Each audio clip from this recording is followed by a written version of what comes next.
like you mentioned here, the Lucian will go in the bot side, so Almain will have that that potential to pop off.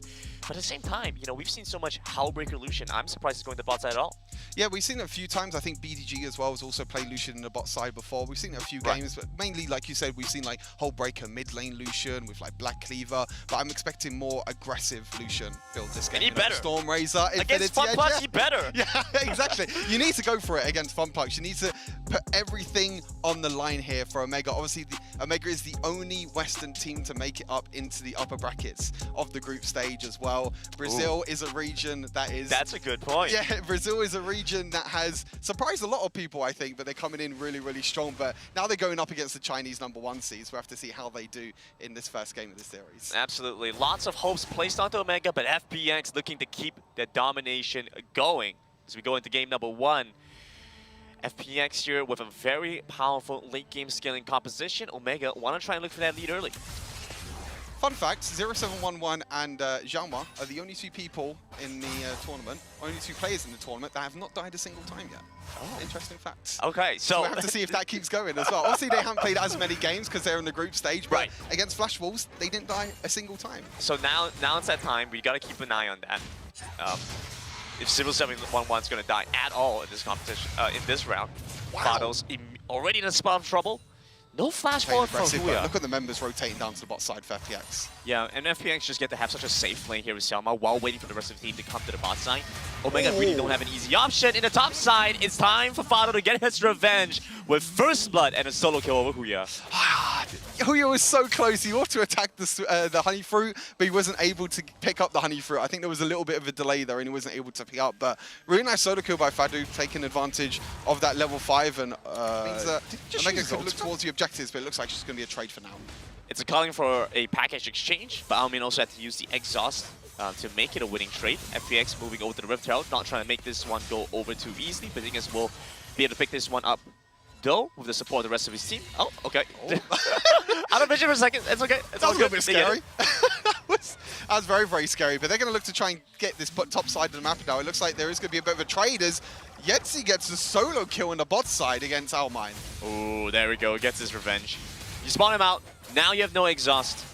Yetzi. As well with the satchel charge, they can still go. That's a lot of damage as well. I don't think the tower is going to get low enough though, but they're going to try and use this Rift Herald pressure. Will the satchel charge get it? It doesn't get it in time. Just barely out of damage range, I think. Yeah, barely out of damage range. You need to get low enough on the tower health to be able to get the satchel charge. And meanwhile, that means FPX can just take the Baron Lane tower. Very well done then. You have the Dark Passage out from Lily to try and get Fado away as well.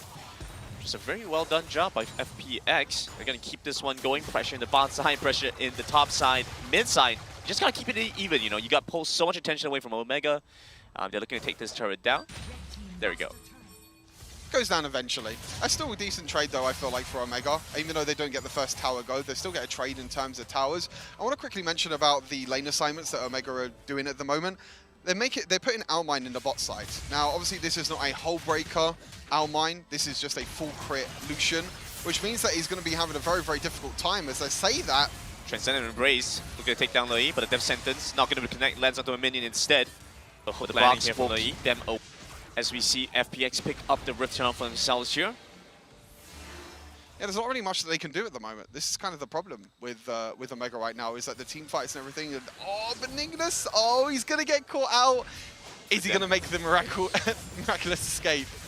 Trying to move in onto the turret. Maybe get some damage on the way out. Lei picks up the kill for that one. But down the bot side, we still get some work done here by Huya.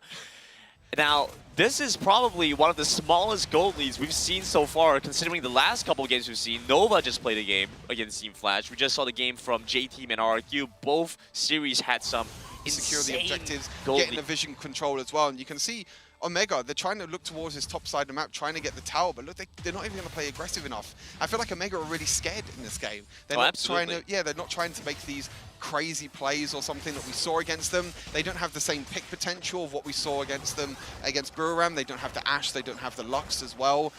they're trying to wait for the scaling for the side of, you know, the Shen, the Riven, and the Ziggs. But the problem is that when you're against a Chinese team, we've seen teams try and do that before, and it just doesn't work.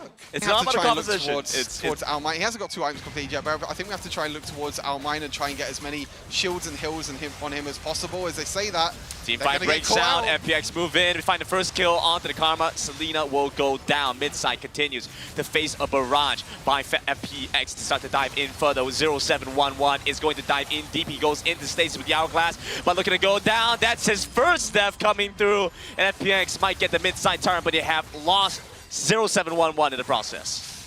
A little bit of over-aggression there by 0711. Like you said, it's his first death. Unfortunate. We don't get a deathless 0711 this game. Oh, Fadu, though, he's going to find Benignis, but he's not going to go in. But I think it was just a distraction just so FPX can get a mid-lane tower. So the moment is from Suits and from Almine. As Benignis, he's going in. Oh, the hook lands! Beautiful engage coming through from FPX. They've set up in position and will find their reward. The first kill coming through onto Selena once again. The ultimate tries to come in from Huya to try and save the life of Selena, but unfortunately, they're not going to be able to. And look at this, FPX, 14 minutes into the game.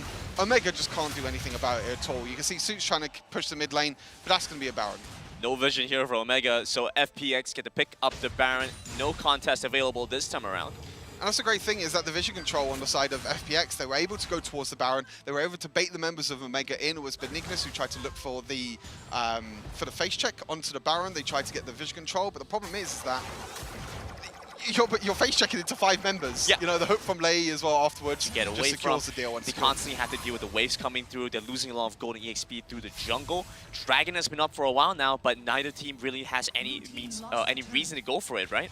Exactly. I mean, there's no reason to take the Dragon because at the moment, FPX are just going to take everything. They're going to take the top tower, they're going to take the bot tower, and now they're just going to go towards the mid tower. Transcendent Race comes through. Huya looking for an entry into the fight through the means of his other teammates. Very beautiful dash in, looking to try and finish off Selma if they can. It will be able to get him down in time.